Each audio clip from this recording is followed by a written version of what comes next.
இதை நான் எதுக்கு ட்ரை பண்ணுறேன் பாருங்கள் சவுண்டை.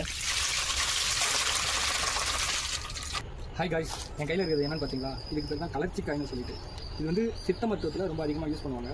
முக்கியமாக பெண்களுக்கு கர்ப்பப்பையில் வரக்கூடிய பிசிஓஎஸ் சம்மந்தம் அந்த மாதிரி நோய்களை தீர்க்கக்கூடிய சித்த மருத்துவத்தில் ஒரு பொடி இதிலேருந்து செய்வாங்க.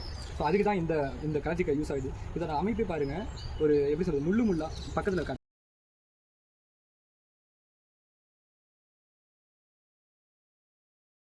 ரொம்ப இதாக இருக்குது, ஒரு வித்தியாசமாக இருக்குது.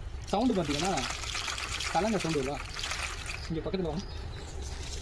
இதில் நிறைய இருக்குது பார்த்தீங்களா. இதை நான் எதுக்கு ட்ரை பண்ணுறேன் பாருங்கள் சவுண்டை. அது ஏன் இந்த சவுண்டு வருது அப்படின்னா, உள்ளுக்குள்ளே விதை மாதிரி எங்கே போடுறீங்க, அந்த சலங்க மாதிரி சவுண்டு வருதுன்னா, இது ஒரு அட்டை மாதிரி இருக்குது, அதுக்குள்ளே இந்த விதைகள் தான் இருக்குது. இதில் ரெண்டையும் சேர்த்து ஆடும்போது தான் சலங்க மாதிரி ஒரு சவுண்டு க்ரியேட் ஆகுது.